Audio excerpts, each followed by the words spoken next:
Vale.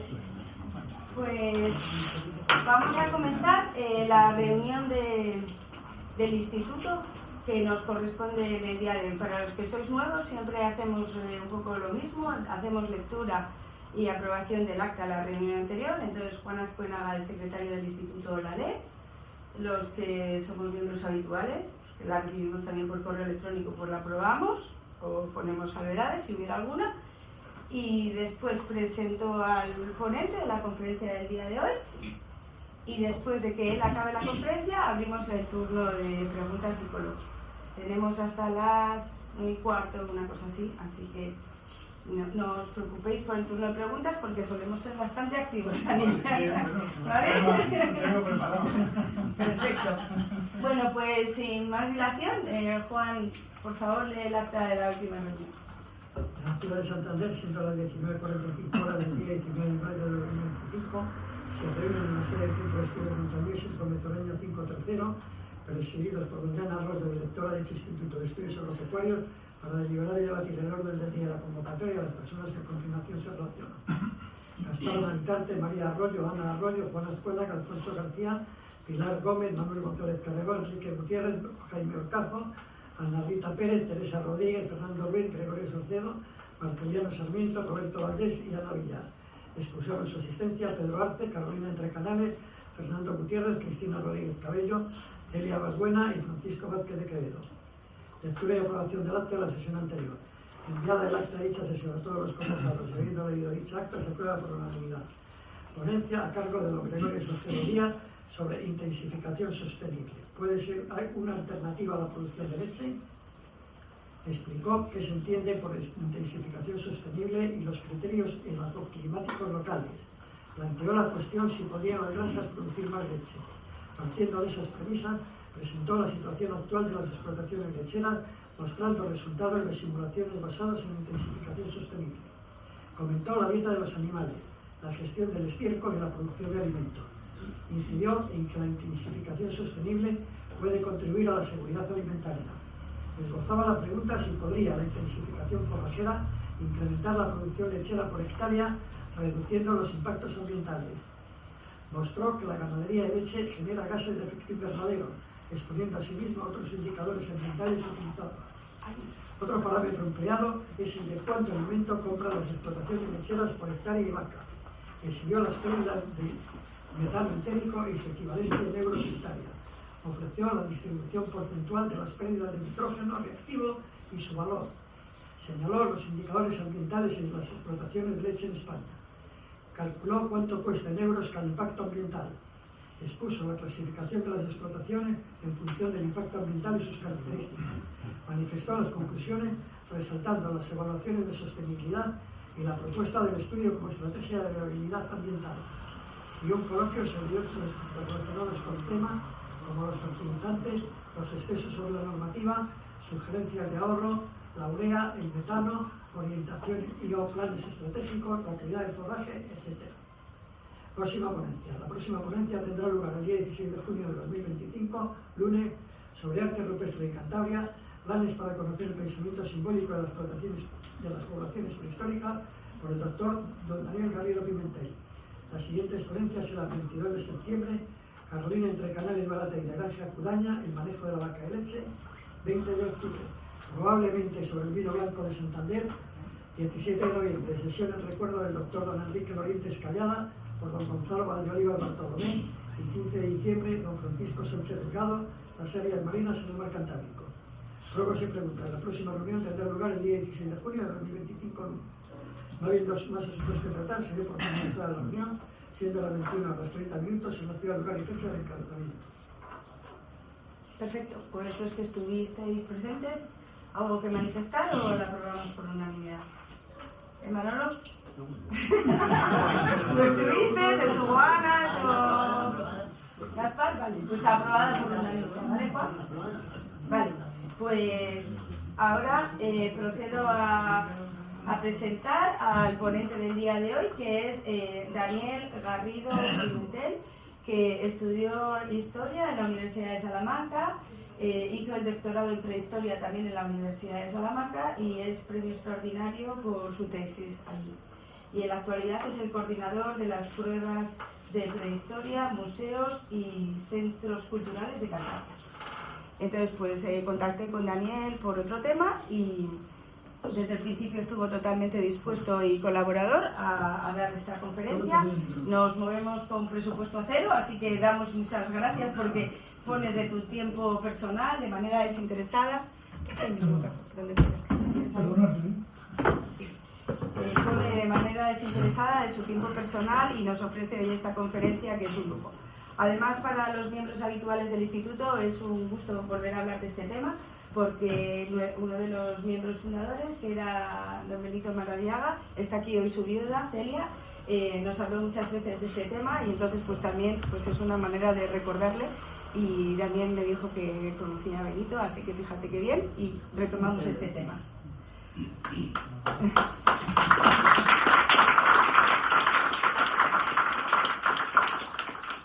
Pues entonces ya sin más, pues te doy la palabra a Daniel y después ya abrimos el turno de preguntas. Pues nada, pues agradecer primero que me hayáis invitado, que hable aquí sobre este tema. A mí me parece muy simbólico, ¿no? Hablar sobre todo en esta sala, que tantos recuerdos me trae, primero por Benito, que tanto he hablado con él de prehistoria y sobre alcalde del río, escenografía, teorías que tenía él, o sea, y bueno, me llevo muy grato recuerdo de él, mucho aprendizaje, que muchas cosas se han publicado, de cosas que luego he escrito y tal. Y además también aquí en esta misma sala escaneé toda la documentación que hay aquí en el Centro, que hay en el Centro de Estudio Montañés sobre la gestión de las cuevas, que también hice un articulillo sobre ello, y me acuerdo de estar en esta mesa puesto con un escáner, escaneando, estudiando y tal, y bueno, me trae muy gratos recuerdos, y yo creo que bueno, pues mira, para mí yo creo que estaba en deuda, y yo creo que bueno, pues hoy pues saco un poco también ese trabajo que parte de esta mesa de madera y de la gente que yo he conocido relacionada, entre ellos Benito. Bueno, pues nada, pues hablar un poco del arte rupestre de Cantabria.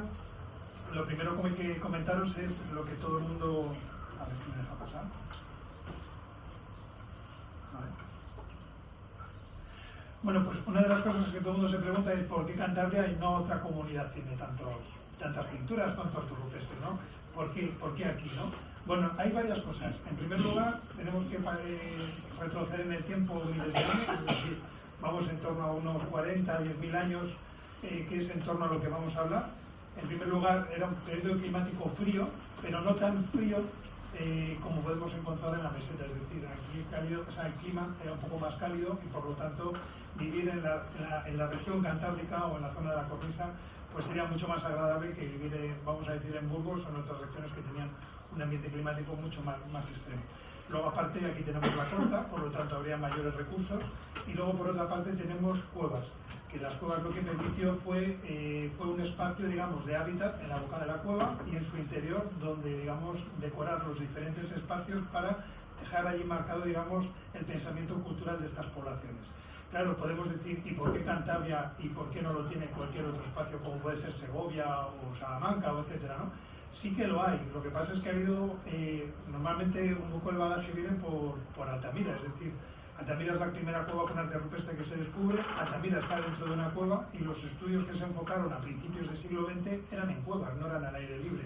Hoy en día sabemos que hay arte al aire libre en espacios geográficos donde no hay cuevas, como es Domingo García en Segovia, o Sierra Verde en Salamanca o en el Coa en Portugal, y digamos esas poblaciones que habitaron en esos ámbitos, en esos espacios, se dedicaron a decorar las rocas que iban sobre todo en espacios enclavados cerca de corrientes de río, ¿no? Pero en el caso de Cantabria son esas cuevas. ¿Cuántas cuevas tenemos en Cantabria? Pues tenemos más o menos unas 6.500 cuevas, cavidades, covachos, abrigos, etcétera, de los cuales 1.300 fueron habitados en época prehistórica, y solo 76 a día de hoy se conocen con arte rupestre. Es decir, de esas 6.500 solo 76. Es decir, que las 76 cuevas que conocemos son excepciones. Podemos decir, pues que poco decoraban. Realmente no es que decoraran poco, realmente es que ha habido una degradación o una falta de conservación. Es posible que decoraran al aire libre, todo eso se ha perdido, o muchas veces se decoraran en abrigos o espacios que habían sido habitados, pero también, digamos, las inclemencias del tiempo han hecho que se pierda todo eso. Sí que es verdad que lo vamos a ver luego a lo largo de la conferencia, hay alguna cueva que sí que alberga algún grabado o alguna pintura cercana a la boca original, sobre todo pinturas. Se ha constatado en cuevas donde fueron las entradas o las bocas se colapsaron hace 10.000 años o poco después de haber sido decoradas, y esto ha permitido que se conserven a día de hoy, es decir, que han quedado, digamos, aislada de la intemperie. Cantabria, además, a través de esas 76 cuevas, lo que manifiesta, digamos, a nivel internacional es que somos algo único y excepcional. Es decir, Altamira de por sí, digamos, es nuestro baluarte. Mucha gente conoce Cantabria por los bisontes de Altamira. Y de hecho, en 1985 fue uno de los primeros yacimientos arqueológicos que fueron declarados Patrimonio Mundial. Es decir, fueron incluidos en la línea fueron declarados Patrimonio Mundial por la UNESCO. Pero sin embargo, en 2008 se hizo una ampliación a otras cuevas de Cantabria, a 9 en concreto, y la justificación que se hizo fue, bueno, tenemos Altamira. Altamira es un ejemplo clave para conocer el pensamiento simbólico de estas poblaciones, pero claro, si yo hablo de Altamira tengo que tomar como ejemplo otras cuevas que hay en Cantabria, en Asturias y en País Vasco. Entonces, en un principio lo que se quiso es ampliar a todas las cuevas con arte rupestre. La UNESCO dijo que no, que había que hacer una selección, y en el caso de las 3 comunidades lo que se hizo fue seleccionar lo que se entendió en ese momento lo más importante, lo más relevante, ¿no? Es decir, tenemos que pensar que Altamira tiene pinturas de determinados momentos, pero si yo quiero ampliar la información de esos determinados momentos o incluso conocer cómo vivían estas poblaciones a través de esos yacimientos arqueológicos, tenía que tirar de las cuevas. ¿Cuáles fueron las cuevas que se eligieron? Bueno, Hornos de la Peña, El Castillo, Chimeneas, Pasiega, Monedas, El Pendo, La Gama y Cobalanas. Os he marcado ahí delante. Bien, las que marco en un color, que son Chimeneas, Pasiega y La Gama, son las que actualmente están cerradas al público. En blanco aparecen las que están abiertas. ¿Qué significa esto? Que lo que hay abierto hoy en día en Cantabria es, digamos, lo más relevante y lo más importante. Muchas veces se dice, ¿y por qué de las 76 cuevas no podemos abrir 20 o 30? Porque a lo mejor no puede llegar a ser, primero, tan interesante, o a lo mejor la información que ya nos está dando estas cuevas es suficiente para no abrir más cuevas. ¿Por qué? Porque las cuevas de por sí, a la hora de acceder, puede ser un perjuicio, digamos, para su propia conservación, lo que es la propia visita, ¿no? Es decir, y luego lo hablaremos, cuando uno entra en una cueva, se expone, digamos, ese patrimonio a que, digamos, se vaya degradando. Por otra parte, luego también hay cuevas que a lo mejor por su morfología impide, digamos, un acceso adecuado, digamos, para todo el público, y por lo tanto, además, estas cuevas que están abiertas al público permiten un acceso adecuado. ¿Por qué? Porque en los años 50, 60 y muchos de esos trabajos se hicieron desde aquí, se habilitaron para estar abiertas al público. Bien, ¿qué nos dice el arte rupestre, no? Pues es llamativo, ¿no? Porque muchas veces dicen, pero ¿dónde está la importancia del arte rupestre? Si yo ahora mismo me voy al Museo de Prehistoria y me empiezo a mirar todas las vitrinas que hay allí con material arqueológico, lo que me hace es un acercamiento de la vida cotidiana de estas personas. Es decir, cómo cazaban, cómo pescaban, objetos, digamos, cotidianos que eran para curtir pieles, para coser, etc. Es decir, me hacen una radiografía muy generalizada de cómo ellos vivían y cómo manufacturaban su ropa o cómo obtenían los recursos. Pero si yo quiero meterme dentro del pensamiento de esas poblaciones, me resulta muy difícil. Es decir, yo puedo pensar cómo ellos hacían una herramienta para cazar, pero es muy difícil pensar en el pensamiento simbólico o en el pensamiento cultural que tenían ellos, ¿no? Y el arte rupestre que quedó plasmado, esas pinturas, esos grabados en las cuevas, es lo que nos da la clave para comprenderlos, es decir, para comprender su forma de vida y su pensamiento. Que aunque parezca mentira, ese pensamiento no ha cambiado tanto a día de hoy. Es decir, nosotros, aunque tengamos diferente tecnología, nosotros a la hora de pensar somos exactamente iguales, como luego expondremos. Un momento clave se produce en Cantabria aquí he puesto 45.000 años, que la llegada del Homo sapiens a Europa, pero fue hace 40.500 años, con las primeras poblaciones de Homo sapiens. Antes del Homo sapiens estuvieron los neandertales. Los neandertales es una especie humana propia de Europa que evolucionó de esas poblaciones que vinieron de África hace 1.400.000, 1.200.000 años, que hoy en día se localizan en la Sierra de Atapuerca, que fueron evolucionando aquí en Europa y que acabaron convirtiéndose en neandertales. Los neandertales tenían, desde el punto de vista cultural o social, determinados puntos que estaban completamente, vamos a decir, muy similares a lo que vamos a ver ahora del Homo sapiens. pero sí que es verdad que el Homo sapiens desarrolló una tecnología y evolucionó desde el punto de vista cultural muchísimo más rápido que estas poblaciones. La llegada de los sapiens fue, digamos, una verdadera revolución. En primer lugar, desde el punto de vista tecnológico. Se aprovecharon más, mientras que los neandertales habían elaborado herramientas, sobre todo de madera y piedra, los sapiens lo que hacen es introducir el asta y el hueso. Y además, introducen herramientas muchísimo más diversificadas que permitió obtener muchísimo mejor los recursos que tenían en el entorno donde ellos vivían. Les he puesto varios ejemplos, como estos dos de aquí, que son arpones que utilizaban ellos para pescar el remote de los peces, puntas de flecha puntas de lanza para cazar, muriles que eran utilizados para, por ejemplo, grabar en la roca cuando hacían arte rupestre, los raspadores que utilizaban para curtir las pieles, o las puntas de azagallas que eran las que utilizaban ellos para cazar a los animales. Pero aparte encontramos otra serie de objetos, como el que tienen ahí, que es la decoración corporal. La decoración corporal nos está hablando de una sociabilización de estos grupos. ¿Qué nos permiten esos colgantes, ¿no? Esa decoración de la ropa o incluso del cuerpo? Esa decoración lo que nos está permitiendo es, en primer lugar, individualizar a la persona, es decir, yo utilizo un colgante que me hace único. Imaginaros un diente de cachalote que he ido a la playa, me lo he encontrado, me lo cuelgo encima, ¿no? Me individualiza. Pero si yo veo que esos colgantes son generalizados, como los caninos atróficos de ciervo, que se utilizan mucho, lo que me está haciendo es introducir dentro de una determinada población o de un determinado, digamos, grupo o espacio cultural. ¿Bien? Y aparte, esa decoración, aunque no haya quedado registro de ello, también lo podemos intuir que pudiera darse también en lo que se llamaría la decoración corporal. Os he puesto esta imagen de unos masáis que son actuales, pero fijaros cómo tienen decorados lo que son puntuaciones, y estas puntuaciones aparecen también en el arte rupestre. No digo que sea lo mismo, pero sí que es verdad que esa simbología, a pesar de los años, no ha cambiado completamente. Y luego la tez del color, también lo he puesto a propósito, porque, por ejemplo, la Dama Roja, que es un enterramiento que se excavó en la cueva del Mirón, en Ramales de la Victoria, a través de la ADN se ha visto que la señora que fue excavada, la tez del color de la piel era también oscura. Por lo tanto, esas primeras poblaciones tenían la tez oscura y nosotros hemos ido, digamos, aclarando la piel durante los 40.000 años que llevamos aquí viviendo en la península ibérica. Vamos a generalizar. Bien. ¿Qué es lo que generó esa sociabilización entre poblaciones? Pues fue el fuego.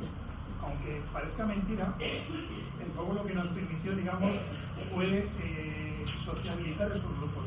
Es decir, el control del fuego lo que permitió fue un punto de calor. En torno a ese punto de calor se reunieron estas poblaciones y una vez, ¿por qué se reunían? Bueno, pues en primer lugar porque te da calor. Y si estoy en un momento climático frío, en torno a ese fuego y calentándome, yo puedo estar hablando y contando historias que me han pasado ese día, anécdotas, etc. Eso es cuando se empieza la sociabilización de estos grupos. Y por otra parte, el fuego permitió cocinar los alimentos, como es la carne, evitando, digamos, más indigestión o quemando bacterias pudiera tener la carne. También permitió mejorar la tecnología. Por ejemplo, se sabe que enderezaban o endurecían la madera. Y incluso el fuego permitió, digamos, iluminarnos la noche, es decir, amplió las horas de trabajo. Todo esto, digamos, genera una mayor sociabilización de estos grupos y esto se ve a través de la decoración corporal, como estos colgantes que os he puesto justamente aquí arriba. Y os he puesto una pieza que a mí me llama mucho la atención, que es la que tenéis justamente ahí, que es una punta de proyectil, una azagaya, que fue utilizada como herramienta de caza, pero cuando se rompió y ya no pudo ser más utilizada, directamente se perforó y se utilizó como colgante. ¿Qué es lo que me está diciendo? Que las herramientas de uso cotidiano también podían tener una función, digamos, muy cercana. ¿Quién no ha tenido un objeto en su casa que se le ha roto, pues le ha cogido cariño por la circunstancia que sea y luego lo ha utilizado como algo personal, ¿no? Por la historia que pueda tener o la empatía que pueda tener sobre ese objeto? ¿Qué nos indica todo esto? Que realmente no hemos cambiado tanto, es decir, lo que hacían ellos también lo seguimos haciendo nosotros. Y luego, hace 40.000 años, aparecen objetos que no tienen nada que ver con la tecnología, como es esta figura que les he puesto a ustedes ahí, que es la Venus de Holmfils, que está en Alemania, la cual destaca claramente el sexo femenino.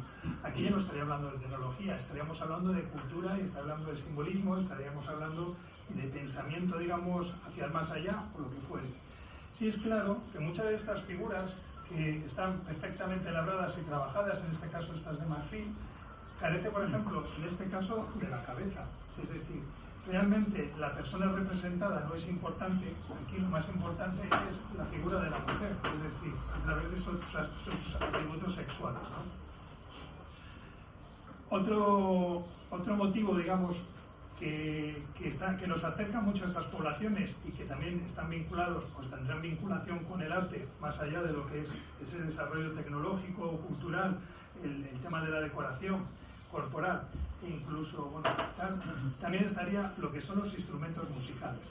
La música, a través de instrumentos de viento y percusión, lo que permite es tocar una sintonía, y esa sintonía, por lo general, viene acompañada de una danza. Música y danza equivalen a festejo, festividad. ¿Qué se puede festividad? ¿Qué se puede celebrar? Pues se puede celebrar un determinado momento de la vida de una persona, como es un proceso de iniciación, un niño pasa a ser adulto, un matrimonio, o por ejemplo, incluso un enlace matrimonial, o incluso, imagínense, un momento clave para estas poblaciones en un momento determinado del año. Imagínense que remontan los salmones, se cazan los salmones, se pescan los salmones y posteriormente se celebra el otoño o la primavera o lo que sea, ¿no? Y todo está muy relacionado en ese sentido. Aquí les he puesto 3 objetos. El primero son las flautas, el segundo sería un silbato, y el tercero, que es esta representación femenina, que es la Venus de Lausel, que aparece con un cuerno, y también se ha dicho que podría ser un cuerno que sonaría, digamos, y qué tal. Y otro objeto, también de viento, serían estos que se llaman bramaderas. Esta apareció en la Cueva del Pendo, las otras dos son francesas. Normalmente tiene una decoración un poco rara. Yo voy a centrarme en la del Pendo, que aparece, pues son las cuernas del ciervo, con la oreja, el cuerpo, y aquí aparece como una figura de un animal que está, digamos, como saliendo o cazando, digamos, o apresando lo que es el ciervo. Bueno, estos se han interpretado como si fueran aves o tal, pero bueno, tiene cierto, el relato que tienen es algo místico, ¿no? Igual que la cabeza de bisonte que tienen arriba, o la espina dorsal, y luego esas figuras humanas que aparecen en torno a la figura, que es como si hubieran cazado o algo así, ¿no? Estos objetos, las bramaderas, realmente están hechas normalmente en costilla de bóvido, tienen una perforación, se ata un cordón y lo que se hace es sonar, ¿no? Lo que hace es, la bramadera lo que hace es rotar, genera un zumbido, un bramido, y a nivel científico se han dicho que podrían ser instrumentos de comunicación a distancia, pero si yo, por ejemplo, tomo de premisa lo que son los aborígenes australianos, que la siguen usando, para ellos es un símbolo, o sea, es un objeto que está relacionado con sus antepasados. Cuando ellos quieren consultar algo a sus ancestros, lo que hacen es sonar la bramadera. Y ese zumbido lo que hace es, digamos, simbolizar la voz de esos antepasados que recomiendan o aconsejan, ¿no?, a esas poblaciones actuales. Digo, no quiero que piensen que esto se utilizaba en el Paleolítico, pero quiero que vean un poco la sintonía, ¿no? Y cómo nos vamos metiendo poco a poco en ese, vamos a decir, mundo simbólico, ritual o mágico que vamos a ver también en el arte rupestre, ¿no?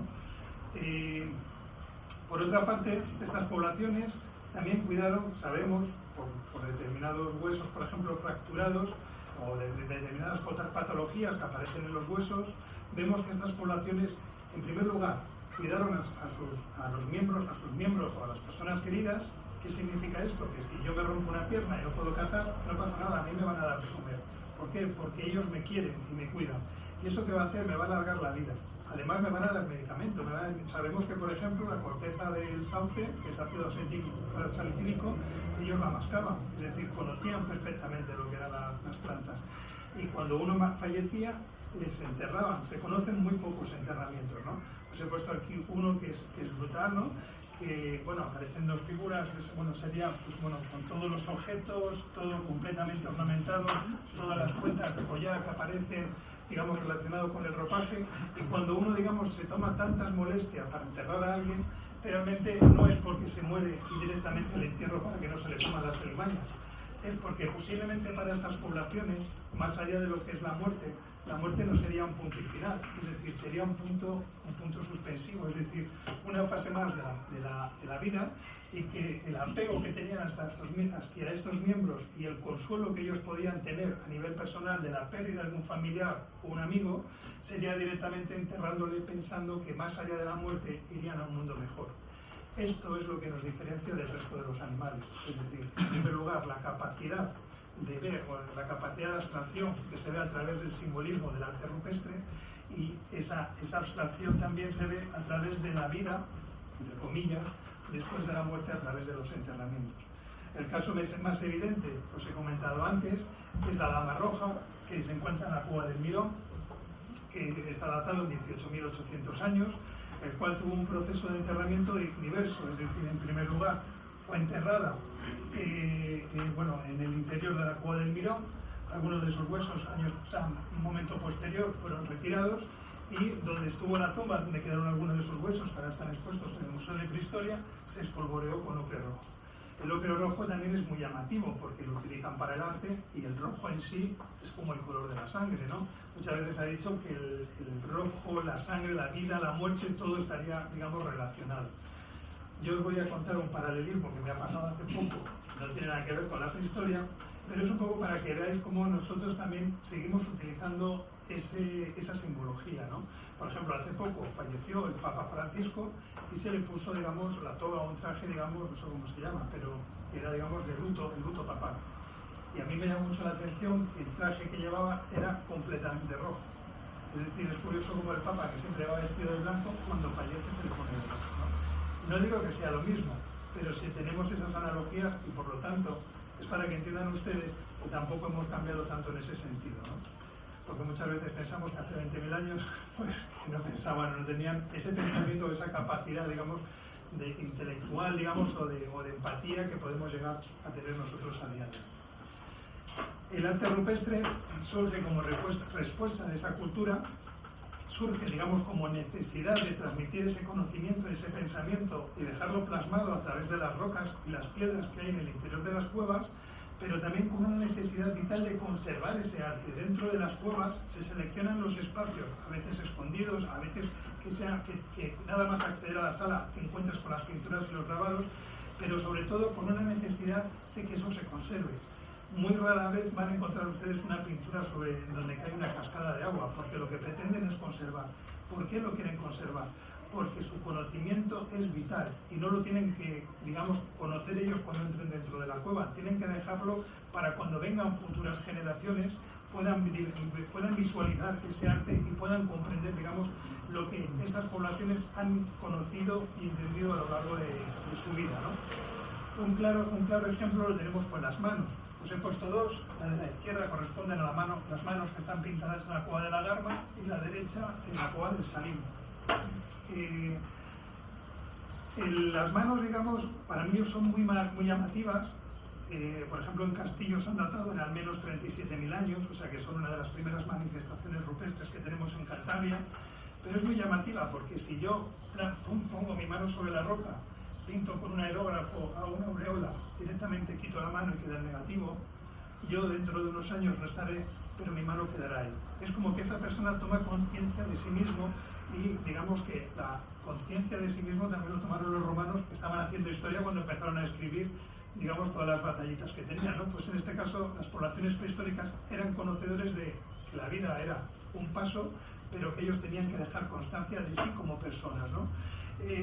Una instantánea para mí muy llamativa y representativa la tenemos en Fuentasalín, porque aparecen manos en esta agrupación de manos que tienen ustedes, de hombres, mujeres, niños o niñas, e incluso una de estas manos, que es femenina, aparece con una línea que está representando una pulsera. Fíjense, no hay una discriminación de sexo ni de edad, es decir, en el primer arte todos tienen cabida, y aparte no es un arte que lo haga una sola persona. Estamos hablando de un arte colectivo, es decir, todas las personas ponen su mano sobre la pared en un momento determinado y una segunda persona está pintando la mano de todo el grupo. Por lo tanto, el arte es digamos, un hecho que se hace o se vincula con algo global y general. No es que alguien entre en la cueva y es solamente esa persona la que entra. Muchas veces tenemos ese error, o sea, ese pensamiento que para mí es erróneo, es decir, el arte contribuían todos los grupos, o sea, todos los miembros del grupo. Luego, por otra parte, bueno, luego, esto ya, podemos hablar de si el arte es, muchas veces cuando vemos, pero realmente es arte lo que estamos viendo o es una representación como tal. Tenemos que tener en cuenta, que ahora hablaremos de ello, los diferentes motivos que se representan. Por lo general, siempre se representan los mismos motivos, a veces mejor y a veces peor. Pero lo que hay que tener en cuenta muchas veces es la sensibilidad de la persona que lo representa. Yo puedo estar obligado a representar un ciervo y hacerlo como una patata, bien, pero alguien puede hacerlo que tenga mucha sensibilidad y sepa dibujar y hacer una verdadera obra de arte, ¿no? Y eso es también algo humano, digamos. Por eso muchas veces cuando hay debate de si realmente hicieron arte o no lo hicieron, yo muchas veces digo depende de la capacidad que tenga, ¿no? Al final el arte lo que te hace es transmitir una serie de sentimientos que afloran en ti y eso es el arte, ¿no? Y el arte siempre se ha utilizado a lo largo de la historia y actualmente para informar, para comunicar, ¿no? Bueno, los motivos que utilizan por lo general son, vamos a llamar, símbolos o signos y luego digamos figurativos. Lo que son símbolos o signos hay diversidad de ellos, bueno, la imagen se ve mal, pero aquellos de allí que llamamos macarronis, que están hechos con los dedos, sobre el soporte arcilloso generalmente blando, y luego por ejemplo tenemos puntuaciones, símbolos rectangulares, etc. Y bueno, se ha puesto como analogía otra vez lo que os comentaba de la decoración corporal. Esto no lo conocemos, pero que pensé también las analogías que hay con poblaciones de cazadores-recolectores actuales. En cuanto a lo que tenemos del arte figurativo, pues los motivos en el arte cantábrico es diverso, pero siempre se repiten los mismos patrones. Es decir, ciervo, cierva, caballo, cabra, bisonte, y por lo general, bueno, luego hay animales menos representados, tenemos algún mamut, algún muy escaso felino, pero sí que es verdad que llama la atención lo siguiente. En un momento determinado se representan más los caballos, en otro momento más las cabras, en otro momento más las ciervas, en otro momento más los bisontes, pero todos se representan a lo largo del tiempo y entonces dices, ¿qué es lo que está ocurriendo aquí? Realmente tenemos que tener en cuenta que aunque la tecnología cambie, el arte sigue siendo el mismo porque representan los mismos animales, pero en un momento determinado se realza más la figura de un determinado animal respecto a otro y no tiene nada que ver con la caza, porque muchas veces se ha dicho, bueno, pues pintaban el animal, hacían como un embrujo y luego le cazaban. Eso es completamente incorrecto, porque en el caso de esos bisontes que son de la cueva de la Covaciella, o los que tenemos en la cueva del bisonte de Altamira, que son contemporáneos, realmente no es así, porque las poblaciones que decoraron o pintaron estas dos cuevas y pintaron esos bisontes, realmente estaban centrados en cazar ciervos y cabras. Por lo tanto, nada tiene que ver con lo que ellos, digamos, lo que ellos representaban con lo que ellos cazaban. Luego hay otras figuras, para mí, muy interesantes, muy escasas, pero realmente interesantes, a veces, sobre todo, bueno, primero por lo que representan y segundo por dónde se ubican en el interior de las cuevas. Bueno, en primer lugar, que ya hemos hablado de ellas, las Venus, es decir, las figuras femeninas que hablan de la fecundidad, de la madre tierra y de todo ese matriarcado que estaría relacionado dentro de lo que es la prehistoria, y volvemos otra vez a coger un hito, es decir, los caracteres sexuales se ven muy bien marcados, pero fíjense la cabeza, tiene como un gorro, aparece otra vez de manera anónima representada la mujer. No se representa una mujer, o sea, una mujer, digamos, una mujer concreta, eso es, sin nota. Bien. Y luego tenemos estos que llaman figuras antropomorfas, figuras humanas, pero que a su vez aparecen con determinados rasgos de animal. Estos se han interpretado como chamanes, brujos, etc. Y el chamán, que es una de las teorías que tiene hoy en día el arte rupestre, que no se debe generalizar como que todo es chamanismo, sino que puede ser que haya una tendencia o una corriente chamánica, que hoy en día también utilizan poblaciones de cazadores-recolectores. Para ellos, digamos, el chamán es el personaje o la persona que está vinculada entre el mundo terrenal y el mundo espiritual. Y a través del trance lo que hace es ir al mundo de los espíritus para acompañar a los difuntos al más allá o al mundo de los espíritus, o incluso para sanar, o incluso hablar con los ancestros para coger, determinados recomendaciones o consejos y transmitírselos al grupo. ¿Por qué aparecen con estas, con rasgos de animal? Porque los animales son los espíritus protectores que lo que hacen es ayudar al chamán a ir al mundo de los espíritus. Por ejemplo, cuando se dice que el chamán entra en trance, entra en un vuelo y por lo tanto habría una representación de un ave o de un pájaro. Los chamanes, ahí yo estoy acordándome pero esto ya es pospaleolítico y no está aquí, de una cueva que está en la provincia de Málaga, que es la cueva de la Pileta, que hacia un fondo de la cueva aparece un personaje, un antropomorfo, con los brazos alzados y con unas líneas aquí que parece que está como con alas, ¿no? Y marcaría muy bien dentro de esa teoría. Pero en este caso, sobre todo, aparecen figuras muy relacionadas con lo que es el bisonte. Aquí, bueno, os he puesto el de Piscos, que es un antropomorfo que aparece con unos cuernos. Luego, bueno, el tema de la sexualidad, que es el de Muafer. Y tenemos algún ejemplo, como este de aquí, que le tenemos en Altamira, o aquel de ahí arriba, que le tenemos en la cueva de Hornos de la Peña. Me centro en el de Hornos de la Peña porque este se encuentra al fondo de la cavidad. Es, ahora digo la última, pero sí la penúltima imagen que tenemos en esa cueva, ya cuando empieza ya, digamos, a ser como un agujero muy, muy reducido. Y para visualizar este antropomorfo, uno lo que tiene que hacer es sentarse de costado, como coger una posición fetal, y directamente te encuentras con ese antropomorfo que cuando uno habla genera muchísima sonoridad, como si estuviera dentro de una campana, ¿no? Y el sonido también es clave dentro de las cuevas, como luego les comentaré. A la hora de representar el arte, ellos, digamos, no solo representan figuras como tal, ellos concadenan figuras, imágenes. Es decir, nosotros cuando entramos en una cueva y nos dicen ahí tienes un bisonte, ahí tienes un caballo, ahí tienes tal, ahí tal, pero realmente no es así. Es decir, hay una estructura en toda la cueva, hay un estudio previamente y posteriormente lo que se hace es ubicar cada una de las figuras en un lugar determinado. ¿Qué ocurre?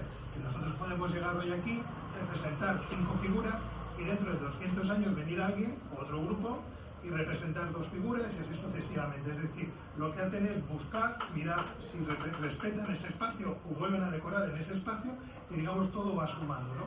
Y cuando nosotros vamos a ver una cueva, realmente lo que se hace es ver, digamos, el final de todo ese concepto, cuando es muchas veces muy difícil ver las diferentes fases para ver cómo ha ido evolucionando ese concepto y ese pensamiento simbólico, ¿no? Por lo tanto, tenemos figuras que están relacionadas unas con otras y luego además la forma de tratar la figura. Hay diferentes formas. Os he puesto un ejemplo muy evidente que son los bisontes de Altamira, donde utilizan la forma natural del relieve, es decir, esas concavidades que tienen el techo para hacer el volumen y la masividad del cuerpo, pero luego aparecen también otros motivos, como por ejemplo el vaciado interno. Aquí he puesto esta de Cueva de Lascaux, pero también lo tenemos en un ciervo que tenemos en la Cueva del Pendo, bueno, una cierva, que lo que hacen es hacer vaciados internos para dar más volumen a la figura. Y luego además también el movimiento es clave. Os he puesto este ejemplo, que es que son muy evidentes, por eso os he puesto estas cosas francesas. Tenemos, por ejemplo, el felino, que se repite la cabeza en varias ocasiones, o el rinoceronte, donde el cuerno también se repite en varias ocasiones, y lo que genera es el movimiento tanto del felino como del cuerno del rinoceronte. Todo eso, digamos, para poner una escenografía, una puesta en marcha de lo que se va a ver, ¿no? Y luego, por otra parte, estaría la iluminación. Si yo ilumino dentro de una cueva, hay dos tipos de iluminación. La iluminación móvil, por la que yo voy iluminando para no caerme, y luego la iluminación que llamamos fija. Es decir, normalmente son estalactitas huecas donde se hace un pequeño fuego. Y esa iluminación está muchas veces relacionada con los espacios decorados o los espacios de tránsito, de paso.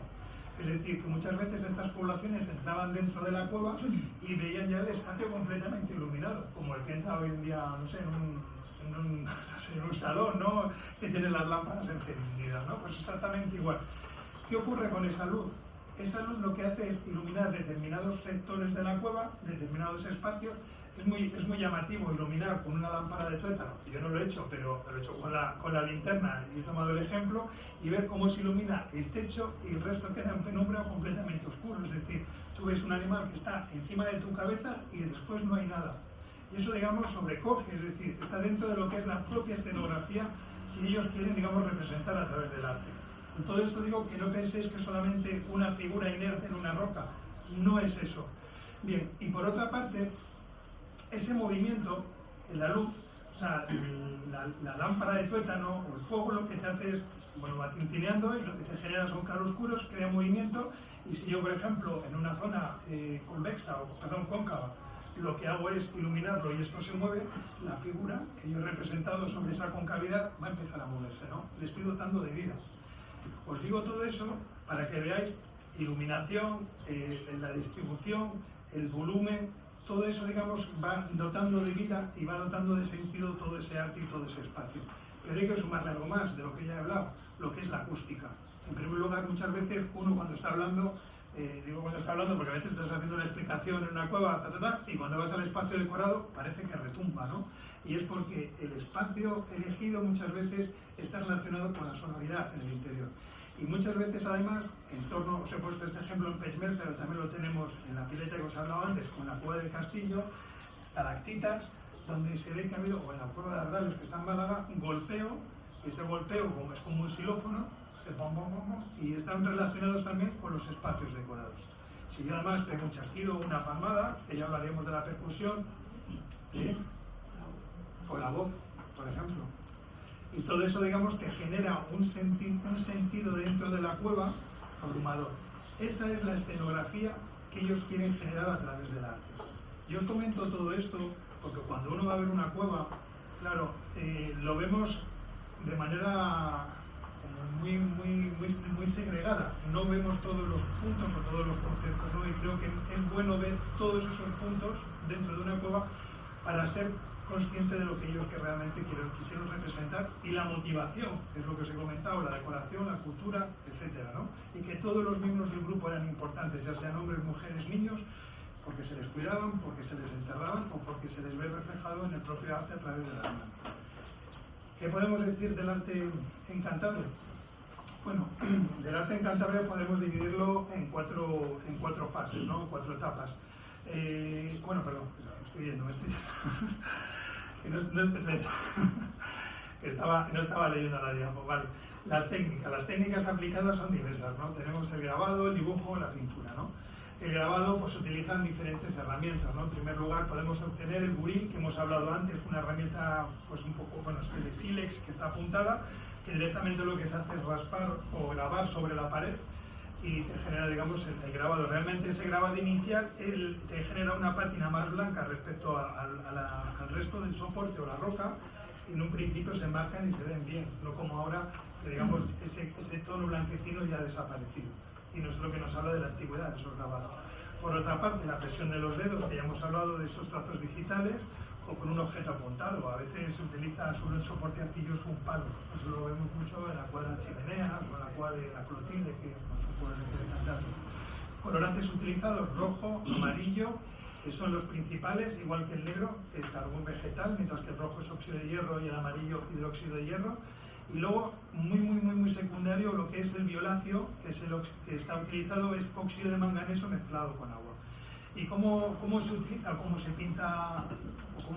Sí, pues se utiliza el óxido de hierro como si fuera una tiza o un lapicero directamente sobre la roca, o lo que se hace es pulverizar, machacar el mineral, se mezcla con agua, con un pincel, con un aerógrafo, es decir, un cuenco y un tubo sobre otro, o con los dedos, o con impregnándolo sobre un trozo de cuero y haciendo puntuaciones, etc. Las técnicas son en ese sentido diversas. Habéis puesto un aerógrafo que apareció en la cueva de Altamira, y esta paleta que llamamos del artista, que aquí se hizo, digamos, se machacó todo el ocre en la cueva de la Pasiega. Luego, ¿cómo sabemos la antigüedad del arte rupestre? Bueno, en primer lugar, lo conocemos, pues se ve fatal, pero bueno, ahí arriba, aunque parezca mentira, hay una cámara muy similar a la que tenéis aquí. Bueno, aquí serían los cuernos, lo que son las orejas y el cuerpo que viene por aquí y por aquí. Y arriba los cuernos estarían ahí y el cuerpo estaría por aquí.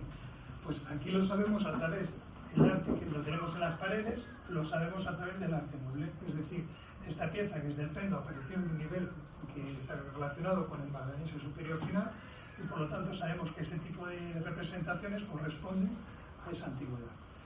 Luego, otro tipo de datación, tenemos el carbono 14, que se utiliza con las pinturas que están hechas con carbón, o el uranio torio, que es datando las costras que están por encima de las pinturas, que han dado fechas interesantes de 41.000 y 37.000 años en la cueva del Castillo, y luego otras más antiguas de 65.000, en el caso de la cueva de la Pasiega, que se han asignado a poblaciones de neandertales, y que eso, bueno, pues ha llevado un debate arduo sobre ese método de datación. Sí que es verdad que el uranio torio nos permitió datar pinturas rojas y amarillas, cosa que el carbono 14 no nos lo permitía hacer, y las pinturas realizadas con carbón solamente estarían marcadas entre los 20 y los 10.000 años, es decir, la fase más antigua de 20 en adelante, a los 40.000 años, son pinturas rojas y amarillas.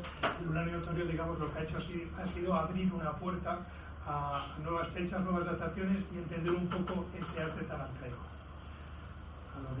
Las diferentes fases que tenemos en el Cantábrico decorativo, yo las he puesto en 4 fases, ¿no?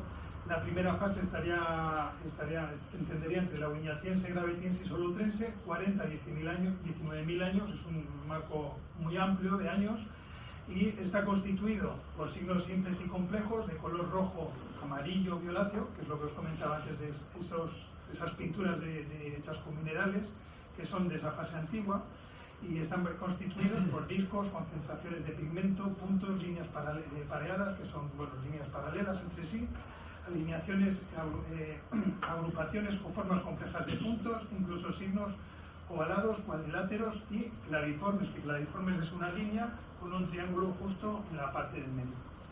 Las manos en negativo, que las hemos visto antes en la garma, o en positivo, que es impregnar el hombre sobre la palma de la mano y directamente poner la mano sobre la pared, y luego signos y animales grabados mediante un ancho y profundo surco, algunos situados en los vestíbulos de las cuevas, que es lo que hablábamos antes del arte enmarcado en espacios más o menos exteriores, y luego en este tipo de grabados predominaría lo que es la sierra trilineal.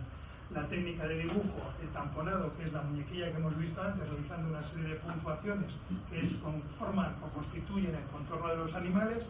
La tinta plana, que es coger el pigmento directamente con la mano, pintar el interior de los animales, y luego el trazo lineal simple, que es con un lapicero de ocre, o incluso con un pincel o con el dedo también se podría hacer. Todos estos animales carecen de rasgos anatómicos, a diferencia de las siguientes fases. La segunda fase, que estaría entre el Solutrense final y el Magnense inicial, sería una etapa o una fase de transición.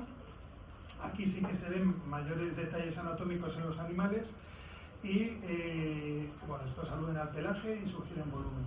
La tercera fase, 15.500, 13.500, estaría el Magnense medio, que es donde están enmarcados los bisontes de la cueva de Altamira, donde se alternan diferentes técnicas como es el grabado, el dibujo. Y luego la cuarta fase, que estaría ya en torno al Magnense superior final, que estaría en torno a 13.500, 11.500 años, donde las figuras son en su mayoría negras, están hechas con carboncillo, los animales están dotados de gran detalle anatómico, y en este caso, a diferencia de Altamira, donde podemos ver una figura con un contorno negro y un grabado y un interior rojo, aquí directamente son todas negras, y lo que hacen es, si yo quiero hacer o diferenciar el tono del vientre respecto al lomo del animal, genero como una M ventral que lo que me hace es diferenciar un tipo de pelaje sobre otro. Es decir, lo que hace son divisiones internas en los cuerpos para marcar muy bien esos detalles anatómicos. Bien, ¿cómo se distribuye el arte, en Cantabria? Yo lo que le he distribuido es a través de las diferentes cuencas. Empezamos por la cuenca del Asón, que es la zona más oriental. Aquí tenemos en el Asón, digamos, estas cuevas que os he puesto aquí, es más o menos la distribución de las diferentes cavidades que hay. Y es curioso e interesante, porque a través del arte, en el Valle del Asón, nos está hablando un poco de cómo fue ocupado o utilizado todo el valle. Es decir, las cuevas que tenemos en la cabecera de la cuenca suelen ser, en su mayoría, conjuntos rupestres que van de al menos 20.000 años hacia atrás. Mientras si yo me pongo en la parte media de la cabecera, las cuevas estarían en torno a unos 18-15.000 años. Y si yo me voy a la zona de Santoña, que está la Peña del Perro y la de San Carlos, estaremos hablando de una densidad superior final, es decir, de la última fase del Paleolítico. Parece como que de la cabecera hacia la costa han ido yendo, digamos, a lo largo que han ido transcurriendo los milenios. Hay una salvedad, que no la vemos aquí, que estaría un poco más a la derecha, en Castro, que, bueno, no es salvedad, la de Casturdiales, es que no está aquí, pero estaría la de Casturdiales, que contiene esos bisontes que tienen ustedes ahí arriba, que son, llamamos, de estilo pirenaico, y que estarían enmarcados en torno a unos 13 o 11.000 años de antigüedad. Son curiosos esos pirenaicos, porque llamamos así porque si en el tramo medio del Pirineo francés, es decir, al otro lado del Pirineo, encontramos unos bisontes de un estilo muy similar. ¿Qué nos están hablando? Que estas poblaciones que se vivían en el Pirineo venían, o sea, iban bordeando todo el Pirineo hasta llegar a la zona de Biarritz y, bueno, San Sebastián, y recorrían toda la cornisa cantábrica y dejaron su arte plasmado también en las paredes, ¿no? ¿Quién nos habla por qué vienen esas poblaciones? Porque vienen para contactar con las poblaciones que vivían en el Cantábrico. Esto que favoreció un intercambio de información, un intercambio de material y un intercambio de población con sanguinidad. Y esto se ve, digamos, a través de este arte. Una de las, en este valle, en esta cuenca, digamos la cueva más representativa es la cueva de Covalanas. Allí se llama la escuela de ramales porque la mayoría de las figuras aparecen con ese tamponado que les he comentado antes, que se realizó hace 20-25.000 años.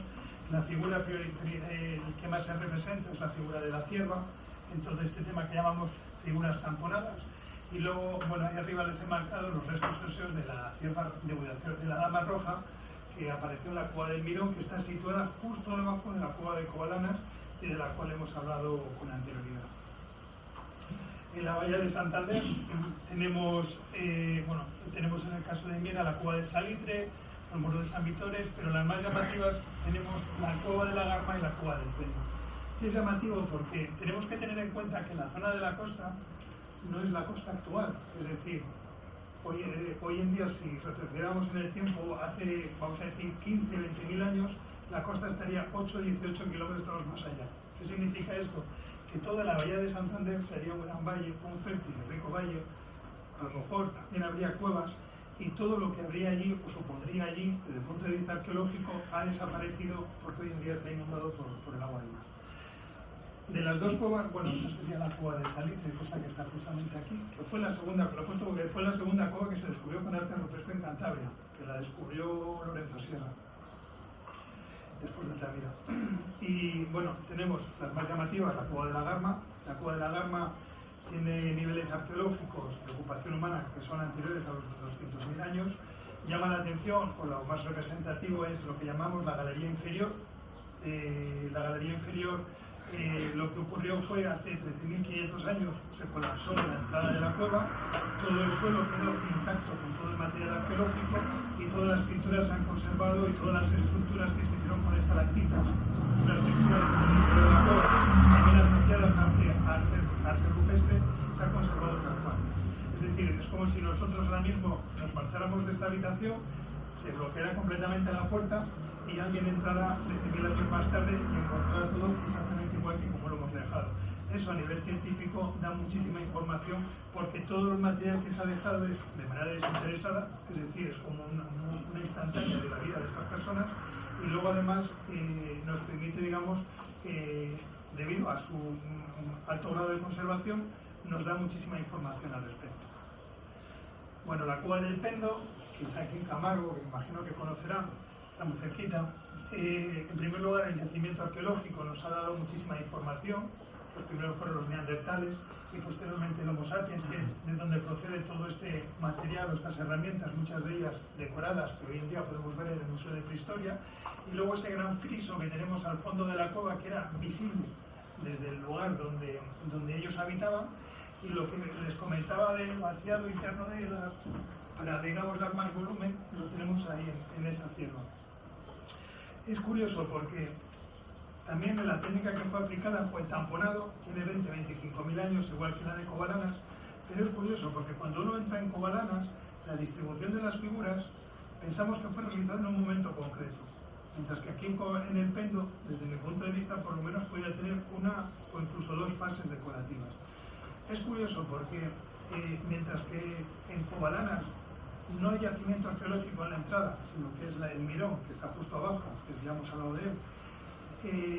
Siempre se ha hablado de que Covalanas es un santuario y allí se fue para decorar las paredes y nada más, no para vivir. Sin embargo, en el Pendo, que tenemos las mismas tierras representadas y con la misma técnica, son para ser visibles desde el lugar de ocupación. Llama mucho la atención porque además las figuras o las tierras representadas aparecen olisqueando o aparecen huyendo, corriendo. Es decir, están en una situación de peligro. ¿Cuál es el peligro para estas tierras? Bueno, el propio espectador. Por lo tanto, tenemos un punto más a añadir: acústica, sonido. Aquí podemos hablar de un gran, vamos a decir, cuadro dentro de un salón. Tenemos que nosotros, como espectadores, interactuamos con la propia pintura. Por lo tanto, no son imágenes aisladas. Es decir, todo es una escenografía que incluso nos incluye a nosotros mismos. Bueno, aquí en la cuenca del Pas, que sería la siguiente cuenca, tenemos la de Santiago, que la tenemos aquí arriba, justamente aquí arriba, que es una cueva que está ahora en fase de estudio, a ver si se abre, y la mayor concentración de cuevas la tenemos aquí en las cuevas del Monte Castillo. ¿Por qué el Monte Castillo? Bueno, en primer lugar, Monte Castillo es una elevación que está en contacto con diferentes valles, es decir, la zona de Huerna, zona del Pas, el Suerga, luego tenemos es decir, es un acceso también para la bahía de Santander, hacia el Escudo, por el Huerna, digamos, por el valle de Huerna podemos ir también, salir por la zona de Reynosa. Es decir, es una enclave que congrega diferentes espacios y además, justo en ese espacio en concreto donde está Puente Viergo, se produce un estrechamiento del río. Eso me permite pescar muchísimo mejor los salmones, pero además, que de eso lo sabían los osos de las cavernas porque se encuentran zarpazos dentro de la cueva, pero ese estrechamiento también me permite traspasar el río con menor dificultad en el resto del cauce. Por lo tanto, tenemos un lugar de encuentro en clave, o sea, donde se entroncan diferentes cuencas o valles, y a su vez un espacio donde yo puedo traspasar el río, porque al fin y al cabo los ríos, aunque parezca mentira, son barreras naturales, ¿no? Bueno, ese sería el Monte Castillo, que lo tienen ahí arriba. Y nada, aquí tenemos 4 cuevas. La cueva del Castillo, que contiene un conjunto, o sea, un yacimiento muy importante entre los 150.000 y 10.000 años de antigüedad. En el interior de la cueva se han encontrado 2.900 grafías que van desde los 41.000 hasta los 4.000 años de antigüedad. Fíjense, dentro de esa cueva tenemos más de 36.000 años del pensamiento simbólico de la humanidad. Técnicas, estilos, temas, todo está metido en esa cueva. Yo siempre recomiendo que sea la primera cueva en ser visitada porque hacemos un viaje a lo largo de la prehistoria y el resto de las cuevas lo que hacen es ampliar esa información. Bueno, tenemos las manos en negativo, bisontes que van a unos 27.000 años, los discos que fueron datados en 40.000 años, estos bisontes de estilo pirenaico que tenemos de unos 13.500 años, estos signos que de antigüedad desconocida, pero yo pienso que al menos tendrían unos 20.000 años. Otra cueva llamativa en esa misma montaña, Monte Castillo, las chimeneas, bueno, hay un conjunto de signos, digamos, rectiforme o forma rectangular, con sus divisiones internas, un camerín en la sala final donde aparecen 5 ciervos dibujados que llama mucho la atención porque por la cornamenta corresponden a diferentes edades, por lo tanto, etapas de la vida del animal. Es brutal estar dentro de ese espacio por la acústica y si tú te iluminas también cómo reverbera y cómo, digamos, esos animales parecen que se están moviendo frente al espectador. Y luego tenemos la tercera cueva en el Monte Castillo, sería la Pasiega, que tiene centenares de representaciones, sobre todo tamponadas, como hemos visto algunas sobre tampón, en las que como hemos visto en el Pendo y Covalanas, y fue aquí donde se dató una costra por esta zona de aquí que recubría esta pintura que tienen ustedes aquí, que fue asignada a poblaciones de neandertales porque la antigüedad fue de 65.000 años. Y la cuarta cueva sería la cueva de las monedas, que debe su nombre por ese lote de monedas que tienen ahí arriba. La cueva es espectacular desde el punto de vista geológico, pero correspondería a esa última fase decorativa que les he comentado, que eran animales representados con carboncillo, que tenían esas subdivisiones internas para representar la longitud, por ejemplo, en la zona del vientre, el caballo, la longitud o la tonalidad del pelaje. La siguiente cuenca sería la del Saja-Besaya, que es donde se encuentra la cueva de Altamira. Hay una gran concentración en torno a donde está Altamira de cuevas que se corresponderían muy bien a la época de los bisontes de Altamira, estaríamos hablando del magdaleniense, y digamos lo que nos está hablando es que entre, vamos a decir, Comillas, Cóbrece y Santiana del Mar, en la zona de la costa, fue un enclave muy rico en yacimientos que corresponderían a esos 13.500, 14.500 años. Hay diversidad de cuevas que contienen ese arte. Yo les he puesto un ejemplo que se conserva fatal, que es el de la Cueva de las Aguas, que tienen bisontes también policromados, como los que hay en la Cueva de Altamira, es decir, que Altamira no es su único caso.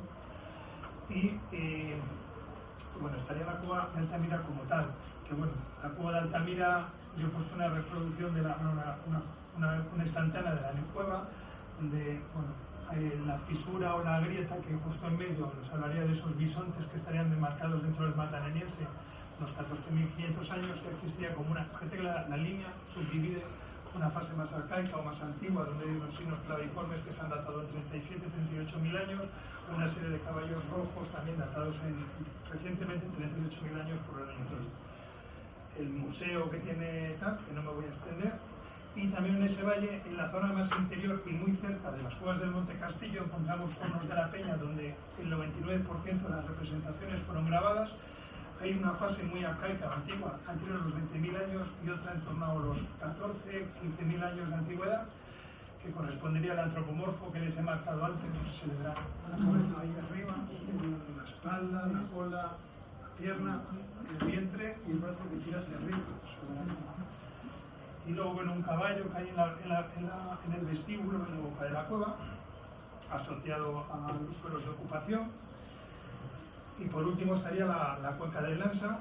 La cuenca del Lansa destaca esta concentración de cuevas que tenemos. Hay una que es la cueva de Chufín, que es la que está declarada Patrimonio Mundial. Esa es otra instantánea, que también aparece otra pulsera en la cueva del Salí. Está la de Micolón, que está muy cerca de Chufín, y todas esas cuevas muy cercanas a Chufín más o menos tienen las mismas analogías y signos. En primer lugar, destacan los grabados que hay en torno al vestíbulo de la cueva y en torno al lugar de ocupación, que son esas ciervas que llamamos trilineales. Aquí tenemos la cabeza de una con el pecho, es decir, hay una línea que hace la línea que llamamos nasofrontal, la línea maxilar y la línea del pecho, y la línea cérvico-dorsal, es decir, con 3 líneas se representa la figura. Y luego en el interior de la cueva encontraríamos lo que serían esos singulares. Y ya por último, no los quiero aburrir más, hablaríamos de la conservación. La conservación puede ser de manera, digamos, natural. Hay un proceso erosivo de desgaste o de pérdida del arte rupestre, eso es natural y eso se constata a día de hoy, pero también hay una degradación de manera, vamos a decir, intencionada, de forma directa o indirecta, a través de la acción del hombre. Una forma indirecta, que lo estamos viendo cada vez más acusada, el cambio climático. Estamos viendo que en los últimos 10 años, en general, ya no hablo de la cornisa cantábrica, que puedo hablar incluso de la zona del Pirineo francés, las cuevas, digamos, han cogido un grado más de temperatura. Los ciclos húmedos de las cuevas también cada vez son menores, es decir, antiguamente llovía mucho más y ese ciclo húmedo permitía proteger o no dejar tan secas las cuevas. ¿Por qué? Porque si se secan las paredes, lo que se hace es descamarse, ¿no? Y esto estamos viendo que ese proceso empieza a verse a través de lo que es el cambio climático. Y es significativo porque el año pasado, por ejemplo, se redujo la capacidad de carga de las cuevas del Castillo y de las Monedas. Cuevas donde entraban 250 personas, ahora apenas entran 50, ¿no? Y entonces es un valor a tener en cuenta, ¿no? Cómo este cambio también está, digamos, afectando a las cuevas.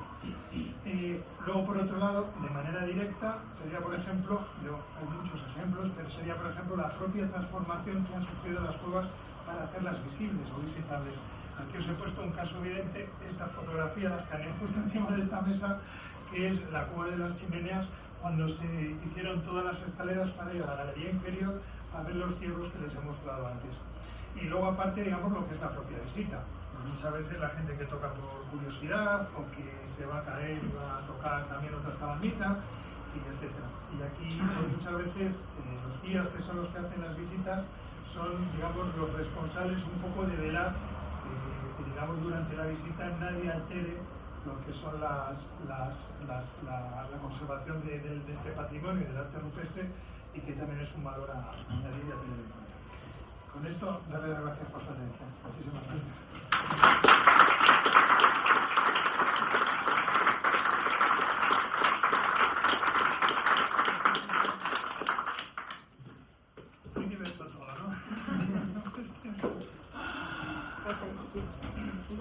Bueno, pues abrimos turno de preguntas, porque siempre hacemos, a ver. Ahí la primera. Para Daniel. Te quería preguntar, ¿por qué de las 4 fases que has hecho, la primera has puesto que lo que predominaba era la tierra trilineal? Después, en la última fase, que corresponde ya con el mandalariense superior, predominaba otro tipo de animales como el caballo y tal. ¿Cuál crees que es el motivo porque en una fase hubiera más unos y en otra más los otros, como predominio? Bueno, no te sabría decir, A ver, es muy complejo, yo no te sabría decir. Sí que sabemos el patrón. Efectivamente, hace 20.000 años, por ejemplo, las tierras tamponadas, que corresponderían más o menos a la fase de las tierras trilineales, corresponde más el motivo de la cierva, y luego en esa última fase, como bien dices, están los caballos y las cabras. Ahora dices tú, ¿por qué cambia? Realmente, o sea, el patrón está tomado, se conoce, se está constatado, pero se desconoce. Sin embargo, sí que hay cabras representadas también hace 20-25.000 años. Menos, pero las hay. Entonces, a ver, no lo sé, pero a mí me da a pensar lo siguiente. Si hace 40.000 años a lo mejor no había tanto arte figurativo. Vamos a decir, hace 25.000 años el arte figurativo es el mismo que hace 10.000 años, aunque una figura predomine respecto a otra. Es llamativo porque, aunque haya un cambio de tecnología, es decir, aunque nosotros hablemos de la oriñaciense, el galiciense, el sulutense, que todas son las fases a las que se divide el Paleolítico superior, los motivos, es decir, el arte siempre sigue siendo el mismo. A veces los signos rectangulares estos que tenemos en rojo pueden ser más antiguos a los signos rectangulares negros que hay en las chimeneas, que pueden ser más modernos. Es decir, que incluso los signos pueden, digamos, ser más antiguos o más modernos, pero la forma del signo más o menos puede ser el mismo. Ahora bien, no te sabría decir un patrón, no lo sé, pero sí que te puedo decir que, por ejemplo, hace 10.000 años, cuando se rompe el Paleolítico superior y se produce lo que es el Holoceno con la llegada del Neolítico, toda esa estructura mental o simbólica se destruye para hacer un arte completamente diferente, que es lo que llamamos el macroesquemático, ¿no? Entonces, no te sabría decir por qué hay mayor volumen de una figura respecto a otras. Sí te puedo decir que culturalmente hablando, aunque haya diferentes fases en las que se vive el Paleolítico superior, lo que es la motivación artística o cultural o simbólica sigue siendo la misma, con un predominio de unas figuras respecto a otras, y que esa fractura se produce hace 10.000 años con la llegada del Neolítico. Pero no te sabría decir el motivo de por qué una sobre otra. Y es un tema que, a ver, no te la sabría responder yo, ni yo creo que ni mucha gente de la que yo creo que nadie de los pero hay hipótesis y de tal. Bueno, por ejemplo, luego te quería preguntar también, no oigo hablar, por ejemplo, de las cuevas del arco A y el arco B de Pondra. ¿Qué es qué pasa con eso? Y ya la última pregunta, si tenéis previsto digitalizar las cuevas, como está pasando en el País Vasco, que ahora lo hacen a través de eso, aquí, en líneas generales, si no te importa. Vale, no, a ver, no, estaban ahí, bueno, sí, no las he marcado, bueno, yo... Es que ni tú ni nadie, o sea, hace mucho que no se oye. No se oye, a ver, sí que es verdad que son importantes y de hecho son de las primeras que fueron descubiertas y estudiadas, y están muy relacionadas con el Valle de Carranza y relacionadas con lo que son las cuevas de Covalanas, la Aza y todo el conjunto de grabados y pinturas que hay allí. O sea, estarían todas enmarcadas dentro de ese mismo espacio, vamos a llamar, cultural. Sí que es verdad que en su día se dieron muchísimo más, y ahora, bueno, pues yo creo que muchas veces viene motivado por líneas de investigación, es decir, a veces se centran más en estudiar un determinado sector, eso se acaba y luego empiezas a estudiar otros sectores. Ahora, por ejemplo, se está predominando el estudio de cuevas que están abiertas al público. Es decir, la cueva del Pendo, el castillo está siendo, o sea, el Pendo se ha excavado hasta hace muy poquito, el castillo se está excavando, Chufín se dejó de excavar, la última campaña ha terminado el sábado pasado. Aunque se siguen Corros de la Peña también bien, pero yo creo que son diferentes fases también. Y el tema de digitalización, a mí me parece muy interesante y creo que es muy importante. Pero hay un tema ahí que yo creo que hay una falta de coordinación que yo creo que tiene que ser a nivel administrativo. Es decir, ahora mismo, si no creo, estoy hablando de memoria, sí, porque yo soy fatal para las fechas, pero yo creo que por lo menos hasta hace bien poquito, te podías ver la visita virtual de 2 cuevas en la cueva en el Museo de Prehistoria. Y son, digamos, se ha hecho de manera digitalizada a través de ayudas del Ministerio, que tú lo que dices es, necesitas, bueno, tienes una propuesta económica para digitalizar y digamos queda la visita virtual de la cueva. Yo muchas veces lo he comentado, digo, todas esas cuevas que se empiezan a digitar, tenemos 76 cuevas, sería necesario digitalizarlas todas, hacer como una audioguía en el cual yo me meto un ordenador o con unas gafas, visualizarla, así me permitiría el acceso a las cuevas. Pero claro, yo creo que el proyecto muere cuando quedan en un ayuntamiento, que yo no critico al ayuntamiento, claro, el ayuntamiento muchas veces puede quedar en la página del ayuntamiento, pero creo que habría que mirar o visualizarlo de manera más generalizada, es decir, vamos a hacerlo a nivel municipal con los diferentes ayuntamientos y lo vamos a colgar todo en la misma página web y que la gente pueda ver, no sé, cuevas.cantable y tal. Yo creo que eso sería eso, para hacerse una idea de cómo son esas cuevas y cómo son los espacios y cómo están distribuidas, porque por mucho que tú escribas, que tomes unos cálculos y que hagas un estudio dentro de ello, si tú no estás dentro de una cueva, no es lo mismo hacer una visita virtual con unas gafas y tal, que estar dentro de una cueva, pero creo que te acercaría muchísimo más a ello.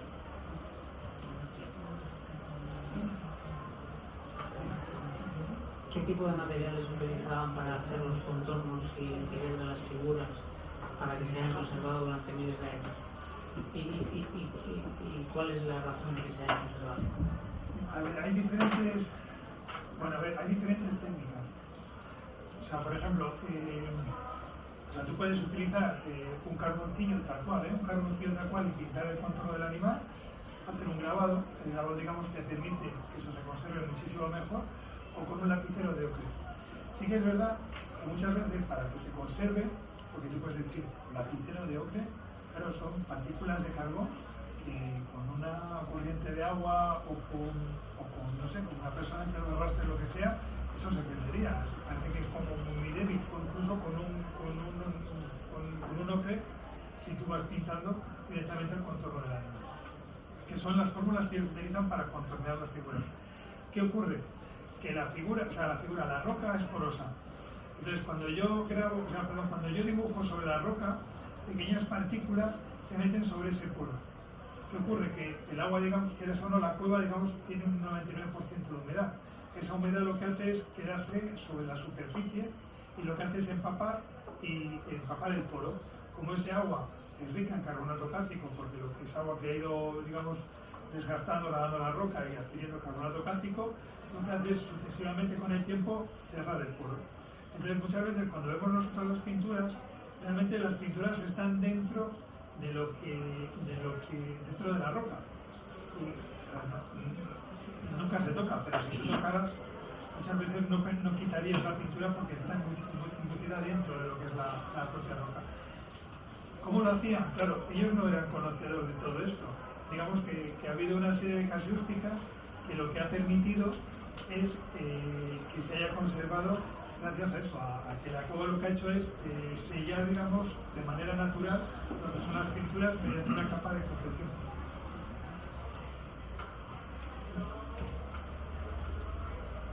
Sí.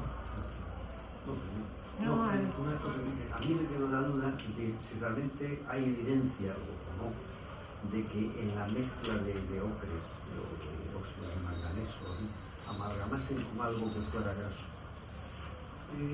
Hay estudios, se han tomado estudios, se han tomado muestras y creo que ha habido unas, imagínate, de 200 muestras que se hayan tomado, no te sabría decir, solo una dio que tenía grasa de uro, de uro de toro, pero realmente no metían grasa. Eso es porque impediría lo que hemos hablado antes. Si yo le meto grasa, se quedaría como una pasta compacta que estaría sobre el soporte y posteriormente se podría desprender más fácilmente. Si yo solo utilizo el pigmento con agua y soplo directamente y ese agua se mete dentro de lo que es el propio poro de la roca, o utilizo el lapicero de ocre y esas partículas de ocre se meten también dentro del poro, lo que permitiría es sellarlo. Entonces ellos no necesitaban utilizar ningún tipo de aglutinante como una grasa de animal, Es decir, directamente utilizaban agua y el pigmento natural. Luego, otra pregunta hace referencia a las dataciones, que de ahí ese es el tema. Sí. No me acuerdo cuando sacaron estos en el 2018, ¿sabes? Sí. Una reunión aquí que a mí me parece que vino el portugués. Sí, el único que hubo bastante debate y a mí no me quedó la cosa clara, porque al final el tema del, bueno, el carbono 14 hasta 45.000, sí. O sea, con precisión 45.000, a partir de ahí tienes que ir a claro. Es decir, si una pintura no tiene carbón, si es simple ocre, te tienes que ir durante el otoño. Porque, y si no, antes la datación se tendría que hacer un poco, como dices tú, por comparación con animales similares o algo así tal. Pero yo creo, a mí lo que me quedó grabado de si eso era neandertal por la antigüedad que tenía o no, era que al final decía, no, es que el problema está en la toma de muestras. Es decir, tienes que tener un pulso y una buena mañana que no te tire el pulso, porque 1 milímetro de desviación, yo no sé si era una barbaridad, 10.000 años, ¿no? Entonces, claro, decía, claro, esto, como tengas una mañana con exceso de café y tal, es verdad, no sé si lo comento ahí, y no, había un debate muy fuerte. Cuando se tomaron las muestras de la pasiega, yo no estaba allí directamente porque solo podían entrar 3 personas en esa cueva. Yo estaba en las del Castillo cuando se han tomado y las de la pasiega no. Yo estaba con ellos, pero no dentro porque había que entrar 3, y entonces el equipo eran 5, entraban 3, salían 2 para luego entrar 2, y entonces entre ellos debatían y luego dijeron, venga, pues aquí. A ver, allí lo que se hace es, imagínate, ¿cómo te diría yo? Imagínate que esto de aquí, digamos, es la superficie de la roca, ¿no? Entonces, cuando cae una gota de agua, esa gota de agua lo que genera es una pequeña o fina capa de carbonato cálcico que te crea una costa, ¿no? Y así va haciendo sucesivamente, generándose, digamos, diferentes capas que te generaría una costa, digamos, como esto que tenemos aquí. Claro, ellos lo que hacen es raspan un poco. Tú te puedes llevar 3 capas perfectamente, pero tú sabes que esto te puede dar 1000 años, esto te puede dar 5000 años y esto te puede dar 15.000 años. Da igual la capa, la muestra que tomes de la capa. Lo que no daría igual es que esto te dé 10.000 añy y la siguiente te dé 2000 años. Ahí habría un error, no sería concordantes. Entonces ellos iban cogiendo de la capa, y entonces yo lo he visto, vamos, ellos cogían un tubo, raspaban un poco con un bisturí, caía dentro, miraban, o sea, dentro de lo que era, pues era, o sea, miraban la cantidad, decían, vale, bien, pum, muestra 1, tal cual, no sé qué, y cogían otra, y lo iban mirando, y luego, aparte de eso, lo que miraban también es que no hubiera en la costra muestras de óxido de hierro. ¿Por qué? Yo te digo por qué. Porque si justamente aquí está la pared, que es donde está la pintura, y lo que dices tú, imagínate que tengo una mala mañana y me paso de la costra y rasco un poco de lo que es la pintura, ya me estoy yendo por detrás de la pintura, y ahí así me podría salir, imagínate, 80.000 años cuando la pintura. Eso es. Entonces, ellos lo que solían hacer es coger muestras y no llegar hasta la pintura. Lo primero que hacen es un sondeo. Es decir, yo cojo, ellos, a ver, la primera fase es, yo voy, miro la costra, y ahí, tú sabes por las pátinas si esa costra es muy antigua o muy moderna, pues esa parece que tiene antigüedad. Entonces, tú haces un muestreo, coges de aquí, coges de allí, coges de tal, y entonces dices, esta me da 5.000, pero esta me da 10.000, es decir, hace 5.000 años por ahí pasó el agua, pero por aquí pasó hace 10.000, esto me interesa, 5.000 yo ya lo sé. Entonces ibas muestreando, digamos, donde hay, digamos, mayor antigüedad. Una de las cosas que se criticó es que, por ejemplo, el tema de lo que es la pasiega es una forma rectangular. Entonces, de esa forma rectangular, lo que ha habido es el agua se ha formado, o la costra se ha formado como si fueran pequeñas, bueno, llamamos coliflores, pequeñas costritas por diferentes lugares de la pintura. Entonces, tú raspabas aquí, te daba unos años, por aquí otros años, por aquí otros años, hasta que dieron 65.000. Pero claro, es lo que decían ellos. Claro, aquí el agua pasó hace 100.000 años, pero por aquí ha pasado 65.000. Entonces, no es que la fecha esté mal y no queremos explicar nada, es que el comportamiento de las filtraciones de agua se comportan de manera diferente a lo largo de los años. Había turbulencias y había como framboides. Esos framboides, al ser muy irregulares, era lo que ellos decían que daba una desviación, sí, lo que se oponía, que daba una desviación bastante considerable como para datar aquello con cierta precisión. Claro. Ahora se han cogido fechas en otros sitios muchas, y aquí en Cantabria ya no han vuelto por aquí, pero porque acabó la cosa como, y luego no les han dado permiso para más, pero han cogido muestras en otros sitios y ahora están en fase de, bueno, de analizar, mirar y se publicará. Y están haciendo una cosa muy interesante, que es lo último que se está haciendo, a mí me resulta apasionante, que es lo siguiente. Otra forma de adaptación que está, es que el tema del ADN se ha Es desarrollado. que eso te quería preguntar. Tengo una pregunta bueno, que es obvia, pero yo no sé por qué esa información no la tengo. Y es referente a la alarma. La alarma está secuenciada. Porque a mí es la única explicación que me cabe cuando tú encuentras un fósil. La única forma de los rasgos fisiológicos de una persona es por comparación genética. Eso es. Porque tener la tez oscura, los labios como lo han pintado, el pelo crespo, dice que eso tiene que estar comparado con un genoma. O sea, Claro, ellos sabían que tenía el pelo rizado, de la tez oscura y tal y cual, y luego por la fisión, claro, el cráneo sí, bueno, rizado, ya eso ya es la pero fisonomía del cráneo, pero es que eso la es. tez no te queda fosilizada y el pelo tampoco queda. Eso es Entonces, ADN todo. seguramente habrán conseguido obtener DNA por entre de las partes del cráneo, entonces secuenciar y ir a aquellos genes que lo conseguirían, me imagino, por PCR, no sé, que precisamente caracterizaban genéticamente esa fisionomía. Entonces, bueno, llegan a esa conclusión. Es lo que mismo que dicen, bueno, tenemos de neandertales el 4% Sí. de alelos, no del genoma. Pero el genoma tenemos el 99,9%, pues un chimpancé. Entonces, son alelos que ellos escogen, o sea, genes concretos. Entonces, ahí es donde van comparando los que tenían neandertal secuencial con el hombre moderno. Y dice que nosotros conservamos el 4% tal, sabe qué características codifican esos genes, y entonces dices cómo en esa mezcla que hubo, porque es evidente que como tenemos mezcla de tal, Sí. hubo hibridación y que nos han proporcionado a los sapiens. Entonces tiene que ser una cosa así, porque si no a mí no me cabe, que es de genética. No, a ver, sí, a ver, hay hibridación entre neandertales y sapiens. Y a ver, ¿qué es lo que nos ha aportado? Es que, claro, todo lo que se ha tomado ahora mismo es, claro, secuencial, o sea, o residual, porque todo se sabe a través de poblaciones modernas. Claro, sí, a ver, por ejemplo, han salido artículos que se decían que si la ansiedad, el estrés, determinadas enfermedades las hemos cogido de los neandertales. No, Eso es extrapolar demasiado, ¿no? Es decir, el tema este de una cosa es la adaptación por el genoma, porque luego tienes que ver el entorno del yacimiento, porque eso te da mucha información, pero no te da todo. Y luego, vamos a ver, no todo es genética. Es decir, hay lo que se llama la epigenética, que tiene tanto o más importancia que la genética. Trabaja sobre el genoma, pero influye en la vida. Por eso quedan por descubrir, en base a ese criterio, cantidad de subespecies o homínidos que no sabemos que existían, pero seguramente existían. Y son datos, o sea, son modificaciones epigenéticas que se mantienen en el tiempo. sí, eso ocurre con Por los eso es seres muy humanos, difícil, claro. los beneflores y todo eso. No, eso es epigenética. Sí, sí, totalmente. No queda duda. Claro, Y claro. lo que pasa es que no se sabe trabajar todavía con la epigenética para dar eso.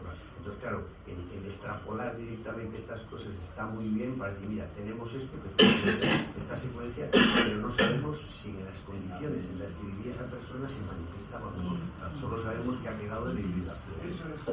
A ver, sí, ahora lo que se está haciendo es el ADN se está cogiendo a través de muestras, a través del sedimento.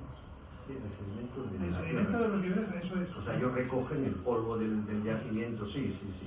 Entonces tú puedes coger y claro, tienes que tener... Te sale un metagenoma del yacimiento, eso no es. de la persona. A ver, te puede salir de un caballo No, o te puede salir de un humano. bacterias, así. Eso es. Pero puedes tener la suerte. Y por ejemplo, sí que es verdad que yo creo que también nos ha publicado que se ha cogido muestra de ADN de un nivel concreto de Altamira y de una pintura. Porque también se está cogiendo ADN de las pinturas. Y además se está utilizando el ADN para ver la antigüedad. Porque el ADN tiene una fase de degradación. Y entonces, Sí, bueno, pero depende del entorno de fosilización. Eso es el tema. claro, pues eso es lo que están mirando ellos ahora. Para datar a través del ADN. Claro, es que ahí te da mucha información, lo que pasa es que es como por aquí te secuencian la microbiota, es decir, tú sabes lo que hay, en qué proporción está, pero no, es muy difícil de dar un juego o papel o con las consecuencias que puede tener esa microbiota, porque es un ecosistema muy complejo que no conocemos. Ya tenemos artículos que dicen todo, entonces hay unos datos muy abundantes, muy buenos, muy rápidos, pero el problema ahora es es interpretar esos datos. Por eso a veces quieren Ahí de la teníamos- inteligencia artificial. Pero, otra pregunta, ¿no, María? Bueno, las mías son muy poco sesudas. No, Soy no. ignorante total.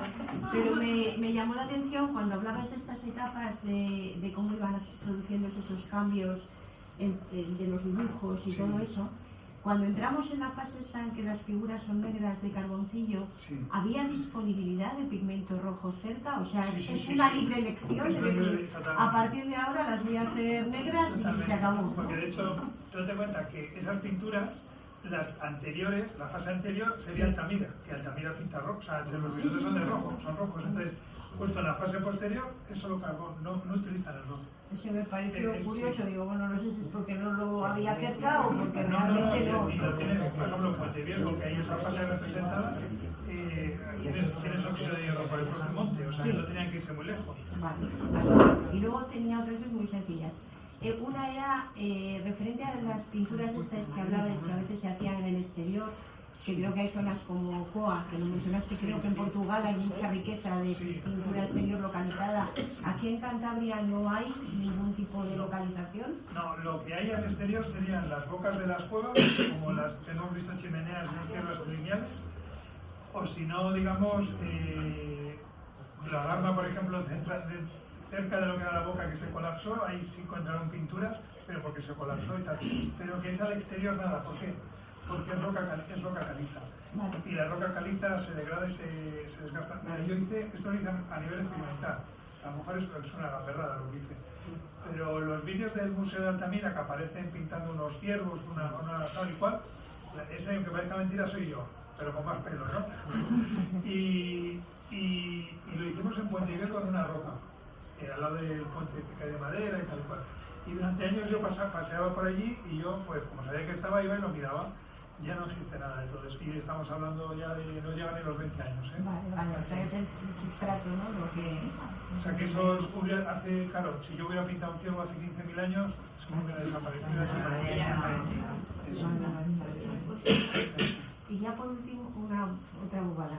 El bastón de mando de la cueva del Pendo, Está aquí. Ahí hay una réplica. la réplica de esto, también se calificaría como algo artístico. Sí, claro. La decoración como tal, sí. Lo que es Ya se sabe para qué. eso es, ahí para va qué yo. eso No iba a se decir. sabe para qué. Se Serán han hecho estas cosas que se han reutilizado, como decías. mil cosas, se ha dicho. O sea, que si fuera para, porque digamos, se ha centrado en la perforación. Tú intentas tirar con una ligadura o tal, y es imposible romperlo por casi todos aparecen rotos por la zona del orificio.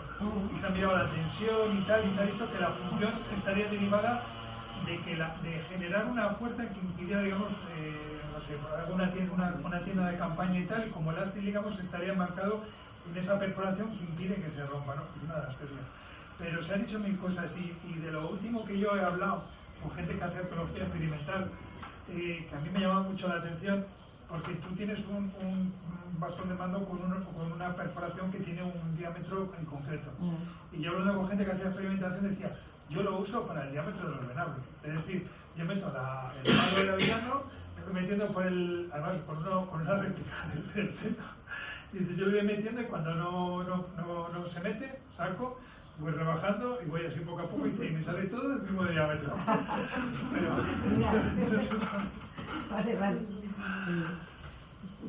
¿Hay alguna pregunta más o...?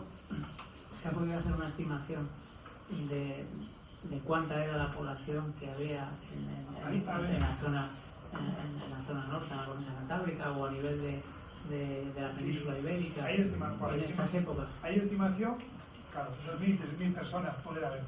Serían grupos humanos de 30 personas que estarían dentro, incluso menos. Ahora sí, estarían dentro de un entorno, un territorio muy amplio. Claro, ahí viene la cuestión. Estaría todo enmarcado dentro de lo que es el número de yacimientos que encontramos. Es decir, si lo que estamos hablando, si en el Oriñaciense hoy en día se constatan menos yacimientos asociados ahí, habría un número de población menor, que a lo mejor en Magallanes medio que habría mucha más población. Pero claro, eso, decir que el número de población es dependiendo de los yacimientos que conocemos, cuando posiblemente haya muchos que hayan desaparecido, y más por el ejemplo que les he dicho de lo de la bahía de Santander, que no lo sabemos. ¿Y los grupos cómo eran de numerosos? 20, 30 personas se estima. Por ejemplo, tú te vas tú te vas al castillo, que es una boca más o menos amplia y tal, y se llama campamento base porque ahí hay actividad de todo tipo. O sea, todas las herramientas que aparecen es para hacer de todo. Te vas a la cueva del Pendo, la cueva de Hornos de la Peña, y la cueva de Hornos de la Peña, los materiales arqueológicos están muy relacionados con la caza. Entonces se piensa que era como un cazadero, sobre todo de cabra, por los restos óseos, mientras que tú puedes ir a los hornos, estar allí 1, 2, 3 semanas, cazar cabras, y luego marcharte y dejar ahí herramientas relacionadas con la actividad. Y mientras que en el castillo se llama campamento. Entonces, ¿a qué venía todo esto? Que muchas veces el tema de cuánta gente podía vivir o ser un grupo, pues un campamento base puede ser un grupo amplio o grande, 20, 30 personas, 15, pero a lo mejor tú si vas a una cueva o a hacer una actividad determinada, a lo mejor van 5 o 10 personas las que vayan a hacer esa actividad.